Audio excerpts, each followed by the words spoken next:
ಯಾವಾಗಲೂ ಅಲ್ಲ ಸ್ಕೂಲಲ್ಲಿ ಮಕ್ಕಳಿಗೆ ಪ್ರೈಸ್ ಬಂದಾಗ ಎಷ್ಟು ಖುಷಿ ಪಡ್ತಾರಲ್ಲ, ಹಂಗೆ ಕಲಾವಿದರುಗಳಿಗೆ ಯಾವಾಗಲೂ ಏನಾದರೂ ಒಂದು ಮೋಟಿವೇಶನ್ ಬೇಕಿರುತ್ತೆ. ಆ ಥರದ್ದೊಂದು ಮೋಟಿವೇಶನ್ ಈ ಥರ ಅವಾರ್ಡ್ಗಳಿಂದ ಸಿಗುತ್ತೆ ಅದು ಬಂದಾಗ ಎಲ್ಲ. ಡೆಫಿನೆಟ್ಲಿ ಅದು ಇನ್ನೊಂಚೂರು ಪುಷ್ ಕೊಡುತ್ತೆ ಯಾವಾಗಲೂ ಕಲಾವಿದರುಗಳಿಗೆ. ಓಕೆ ಸರ್, ಬರವಣಿಗೆಗೆ ನೀವು ನಾಮಿನೇಟ್ ಆಗಿದ್ದೀರಾ?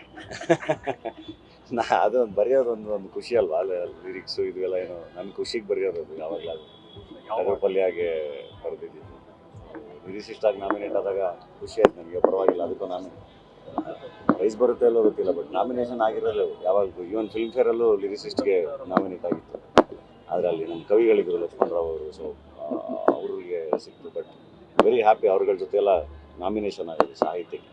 ಈ ವರ್ಷ ಬರ್ಡೇಗೆ ಬಿಗ್ ಸರ್ಪ್ರೈಸ್ ಅಂದ್ರೆ ಜಿಂಗೋ ಸಂಬಂಧ ಅನ್ನೋರು ದೊಡ್ಡದು ಕಣ, ನಮ್ಮವರು ತಮ್ಮವರು ಇರ್ಬೇಕಣ ಅಂತ ಬರಲಿ ಸರ್. ಜಿಂಗೋ ಟೀಸರ್ ಒಂದು ತುಂಬಾ ದೊಡ್ಡ ಸರ್ಪ್ರೈಸ್ ಸಿಕ್ಕಿತ್ತು, ತುಂಬಾ ಒಳ್ಳೆ ಅಪ್ರಿಷಿಯೇಷನ್ ಸಿಗ್ತಾ ಇದೆ. ಜಿಂಗೋ ನನಗೆ ತುಂಬ ಇಷ್ಟ ಆಗಿರೋ ಸಬ್ಜೆಕ್ಟು ಆ್ಯಕ್ಚುಲಿ. ಶಶಾಂಕ್ ಬಂದು ಆ ಕಥೆ ಹೇಳಿದಾಗ ನಾನು ಇಲ್ಲ ಇದನ್ನು ಮಾಡೋಣ ಅಂಥೇಳಿ ಇಮಿಡಿಯೇಟ್ ಎಕ್ಸಿಕ್ಯೂಟ್ ಮಾಡೋಣ ಅಂಥೇಳಿ ಇವಾಗ ಪ್ಲ್ಯಾನ್ ಮಾಡಿ ಅದನ್ನು ಟೀಸರ್ನ ಶೂಟ್ ಮಾಡಿದ್ವಿ. ಸ್ಕ್ರಿಪ್ಟ್ ವರ್ಕು ಆಲ್ಮೋಸ್ಟ್ ಆಗಿದೆ, ಇನ್ನೊಂದು ಸ್ವಲ್ಪ ಕೆಲಸ ನಡೀತಾ ಇದೆ, ಶೂಟಿಂಗ್ ಶುರು ಮಾಡಬೇಕು. ಡೆಫಿನೆಟ್ಲಿ ಒಂದು ಬೇರೆ ಥರದ ಸಬ್ಜೆಕ್ಟ್. ಏನಾಗುತ್ತೆ, ಕಲಾವಿದರಾಗಿ ನಮಗೂ ಏನಾದರೂ ಒಂದಿಷ್ಟು ಬೇರೆ ಥರದ್ದು ಹೊಸ ಥರದ ಪಾತ್ರಗಳು, ಚಾಲೆಂಜಸ್ಸು ಬೇಕಿರುತ್ತೆ. ಅದನ್ನು ನಿರ್ದೇಶಕರುಗಳು ಬರ್ಕೊಂಬಂದಾಗ ಅದು ತುಂಬ ಖುಷಿ ಕೊಡುತ್ತೆ. And especially writing. ಈಗ ನೀವು ಜಿಂಗೋ ಟೀಸರ್ ನೋಡಿದ್ರೆ ಅದರದ್ದು ರೈಟಿಂಗ್ ಇದೆಯಲ್ಲ, ಅದು ತುಂಬ ಚೆನ್ನಾಗಿದೆ. ಅದಕ್ಕೆ ನಾನು ಅಷ್ಟು ಚೆನ್ನಾಗಿ ಅದನ್ನು ಹೇಳೋಕ್ಕಾಗಿರೋದು, ಪರ್ಫಾರ್ಮ್ ಮಾಡೋಕ್ಕಾಗಿರೋದು. ಸೊ ಒಳ್ಳೆ ರೈಟಿಂಗ್ ಬಂದಾಗ ಅದಕ್ಕೆ 100% ನಾವೇನು ಕೊಡಬೇಕು ಅದನ್ನು ಕೊಡ್ತೀನಿ. ಹಂಗೆ ಜಿಂಗೋ ಡೆಫಿನೆಟ್ಲಿ ಒಂದು ಬೇರೆ ಥರದ ಸಿನಿಮಾ ಆಗುತ್ತೆ. ಅಂದರೆ ಡೆಫಿನೆಟ್ಲಿ ಮಾಸ್ ಸಿನಿಮಾನೇ. ಅಭಿಮಾನಿಗಳು ಹೆಂಗೆ ನೋಡೋಕ್ಕೆ ಇಷ್ಟಪಡ್ತಾರೆ ನನ್ನ, ಹಂಗೆ ಇರುತ್ತೆ. ಯಾವುದೇ ಏನೋ ತುಂಬ ಒಳ್ಳೆ ಹುಡುಗ ಅಥವಾ ತುಂಬ ಸಾಫ್ಟ್ ಆ ಥರದ್ದು ಅಲ್ಲ. ಡೆಫಿನೆಟ್ಲಿ ತುಂಬ ಬೇರೆ ಥರದ್ದೊಂದು ಪಾತ್ರ ಅದು. ನಿಮಗೆ ಜಿಂಗೋಯಿಸಮ್ ಅಂತ ಗೂಗಲ್ ಮಾಡಿದ್ರೆ ಗೊತ್ತಾಗುತ್ತೆ. ಸೊ ಅದರಿಂದ ಡಿರೈವ್ ಮಾಡಿರೋದು ಜಿಂಗೋ ಅನ್ನೋ ಪದನ. ಸಖತ್ತು ಮಜಾ ಕೊಡುವಂಥ ಪಾತ್ರ ಆಗುತ್ತೆ, ಮಜಾ ಕೊಡುವಂಥ ಸಿನಿಮಾ ಆಗುತ್ತೆ. ಪೊಲಿಟಿಕಲ್ ಥ್ರಿಲ್ಲರ್ ಅಂದ್ರೆ ಕನ್ನಡದಲ್ಲಿ ತುಂಬಾ ಕಮ್ಮಿ ಆಗ್ತದೆ. ಅಂದ್ರೆ ನ್ಯೂ ಡೆಲ್ಲಿ ಆಗಲಿ, ಆಕ್ಸಿಡೆಂಟ್ ಆಗಲಿ, ಪೊಲಿಟಿಕಲ್ ಥ್ರಿಲ್ಲರ್ ಅನ್ನೋದಕ್ಕಿಂತ ನಿಮಗೆ ಒಂದಿಷ್ಟು ಒಳ್ಳೆ ವಿಷಯಗಳ ಬಗ್ಗೆ ಮಾತಾಡುತ್ತೆ. ಎಲ್ಲ ಊರಲ್ಲೂ ಎಲ್ಲ ಥರದ್ದು ಒಂದೊಂದು ಲೀಡರ್ ಆಗಬೇಕು ಅಂತ ಲೀಡರ್ಸ್ ಇರ್ತಾರೆ, ಅವ್ರಿಗೊಂದು ಫಾಲೋಯಿಂಗ್ ಇರುತ್ತೆ. ಸೊ ಅದನ್ನೆಲ್ಲ ತುಂಬ ಚೆನ್ನಾಗಿ ಒಂದು ಒಳ್ಳೆ ಕಥೆ ಮೂಲಕ ಒಂದಿಷ್ಟು ಬೇರೆ ಥರದ ವಿಷಯಗಳನ್ನ ಶಶಾಂಕ್ ಹೇಳಕ್ಕೆ ಹೊರಟಿದ್ದಾನೆ. And is a very good director. Daredevil Mustafa ತುಂಬ ಚೆನ್ನಾಗಿ ಸಿನಿಮಾನ ಕಟ್ಟಿದ್ದು ಶಶಾಂಕ್. ಆಮೇಲೆ ಒಳ್ಳೆ ಟೀಮ್, ನವನೀತ್ ಇರಲಿ ಮ್ಯೂಸಿಕ್ ಡೈರೆಕ್ಟ್ರು, ಏನು ಸಕ್ಕತ್ತಾಗಿ BGM ಮಾಡೋದು ಎಲ್ಲರೂ. ಆ್ಯಂಡ್ ಆ ಥರ ಯಂಗ್ ಟೀಮ್ಗಳ ಜೊತೆ ಕೆಲಸ ಮಾಡಬೇಕು.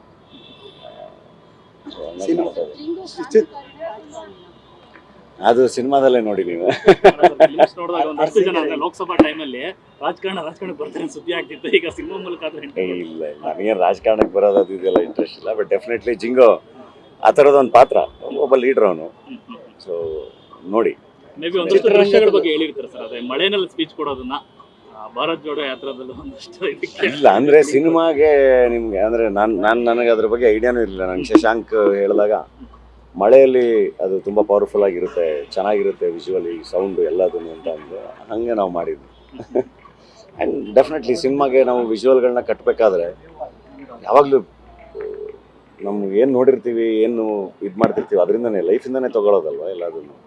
ಸೊ ಆ ಥರ ಮೋಸ್ಟ್ಲಿ ಶಶಾಂಕ್ ಇನ್ಸ್ಪೈರ್ ಆಗಿರ್ಬೋದಾ, ಅಂದರೆ ಆ ವಿಜುವಲಿಂದ ಇನ್ಸ್ಪೈರ್ ಆಗಿರ್ಬೋದು. ಅದಕ್ಕೂ ಸಿನಿಮಾಗೂ ಯಾವುದೇ ಸಂಬಂಧ ಇಲ್ಲ. ಅರಸೀಕೆರೆ ಹುಡುಗ ಸಿನಿಮಾ ಕನಸು ಹೊತ್ಕೊಂಡು ಕೆಂಪೇಗೌಡರು ಕಟ್ಟಿದ ನಾಡಿ ಬೆಂಗಳೂರಿಗೆ ಬರ್ತಾರೆ. ಇವತ್ತು ಕೆಂಪೇಗೌಡರು ಪಾತ್ರನೇ ಮಾಡ್ತಿದ್ದಾರೆ. ನನಗೆ ಕಲಾವಿದಾಗಿ ನಾನು ಯಾವಾಗಲೂ ಹೇಳ್ತಾ ಇದ್ದೆ, ಐತಿಹಾಸಿಕ ಸಿನಿಮಾ ಮಾಡೋದು ನನಗೆ ಒಂದು ದೊಡ್ಡ ಕನಸು ಅಂತ. ಇವಾಗ ಅದು ಕೆಂಪೇಗೌಡರ ಮೂಲಕ ಈಡೇರ್ತಿರೋದು ತುಂಬ ಖುಷಿನೇ.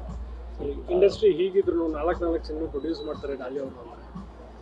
ಇಲ್ಲ, ಅದು ಏನಾಗುತ್ತೆ ಗೊತ್ತಾ, ನಾವೇ ಇಂಡಸ್ಟ್ರಿ ಜನ ಬರ್ತಾ ಇಲ್ಲ, ಇದಾಗ್ತಾ ಇಲ್ಲ, ನಮ್ಮ ಇಂಡಸ್ಟ್ರಿ ಸತ್ತೋಗ್ಬಿಡ್ತಾ ಇದೆ ಅಂತ ಮಾತಾಡೋದಿದೆಯಲ್ಲ, ಅದು ನೆಗೆಟಿವ್. ಅದನ್ನ ಹಂಗೆ ಮಾತಾಡಬಾರ್ದು ಯಾವಾಗಲೂ. ಹೆಂಗೆ ಸತ್ತೋಗುತ್ತಲ್ವಾ, ನಾವೇ ಪಾಸಿಟಿವ್ ಆಗಿರ್ಬೇಕಲ್ವಾ. ಈಗ ನಾವು ಆಯಿತು ಸಿನಿಮಾಗೆ ಯಾರು ಬರ್ತಾ ಇಲ್ಲ ಅಂತ ಸಿನಿಮಾ ಮಾಡೋದು ನಿಲ್ಲಿಸ್ಬಿಟ್ರೆ ಹಿಂಗೆ ಆಬ್ವಿಯಸ್ಲಿ ಸತ್ತೋಗುತ್ತೆ. ಅದು ಕಂಟಿನ್ಯೂಸ್ ಆಗಿ ಎಫರ್ಟ್ ಆಗ್ತಿರ್ಬೇಕಲ್ಲ. ಸೋಲು ಗೆಲುವು ಎಲ್ಲದೂ ಇದ್ದೇ ಇರುತ್ತೆ, ಬಟ್ ಕಂಟಿನ್ಯೂಸ್ ಎಫರ್ಟ್ ಇರಬೇಕು. ಇಲ್ಲಿ 100 ಕುಟುಂಬಗಳಿದೆ, ಕಾರ್ಮಿಕರಿದ್ದಾರೆ, ಸಿನಿಮಾಗಳು ನಡಿಬೇಕು, ಆಡಿಯನ್ಸ್ ಬಂದ್ರಲ್ಲ. ಈಗ ಭೀಮಾಗೆ, ಕೃಷ್ಣ ಪ್ರಣಯ ಸಖಿಗೆ ಬರ್ತಿದಾರಲ್ವ, ನೋಡ್ತಿದಾರಲ್ವ. ಸೊ ಸಿನಿಮಾಗಳು ಮಾಡಬೇಕು. ಒಳ್ಳೆ ಸಿನಿಮಾಗಳು ಬಂದಾಗ ಅವ್ರು ಬರ್ತಾರೆ, ನೋಡ್ತಾರೆ, ಗೆಲ್ಲಿಸ್ತಾರೆ. ಕೆಲವೊಂದು ಸಿನಿಮಾಗಳು ಅವ್ರಿಗೆ ರೀಚ್ ಆಗೋಕ್ಕಾಗಿರಲ್ಲ, ಬೇರೆ ಬೇರೆ ಕಾರಣಗಳಿಗೆ ರೀಚ್ ಆಗೋಕ್ಕಾಗಿರಲ್ಲ. ಕೆಲವೊಂದು ಸಿನಿಮಾಗಳು ಚೆನ್ನಾಗಿರಲ್ಲ, ಅವ್ರು ಬಂದಿರಲ್ಲ. ಸೊ ನಾವು ಪ್ರೇಕ್ಷಕರನ್ನ ದೂರದಲ್ಲಿ ಅರ್ಥನೇ ಇಲ್ಲ. ಅಥವಾ ಹಂಗನ್ಬಿಟ್ಟು ನಾವು ಸಿನಿಮಾ ಎಲ್ಲ ಮಾಡೋದು ನಿಲ್ಲಿಸ್ಬಿಡ್ಬೇಕು ಅನ್ನೋದ್ರಲ್ಲೂ ಅರ್ಥನೇ ಇಲ್ಲ. ಕಂಟಿನ್ಯೂಸ್ ಆಗಿ ಕೆಲಸ ಮಾಡಬೇಕು. ಈಗ ನಾವು ಡೇ ಡೆವಿಲ್ ಮುಸ್ತಫಾ ಥರದ್ದು ಒಂದು ಸಿನಿಮಾದಲ್ಲಿ ಶಶಾಂಕ್ ಸಿಕ್ಕಿದ್ದಕ್ಕೆ, ಈಗ ನನಗೆ ಶಶಾಂಕ್ ಅಂತ ನಿರ್ದೇಶಕ ನನಗೊಂದು ಜಿಂಗೋ ಸಿನಿಮಾ ಮಾಡೋಕ್ಕೆ ಸಿಕ್ಕಿದ್ದು. ನಾನೊಬ್ಬ ಆರ್ಟಿಸ್ಟ್ ಆಗಿ ನನಗೆ ಇನ್ನೊಬ್ಬ ನಿರ್ದೇಶಕ ಸಿಕ್ಕಲ್ವ ಅಲ್ಲಿಂದ.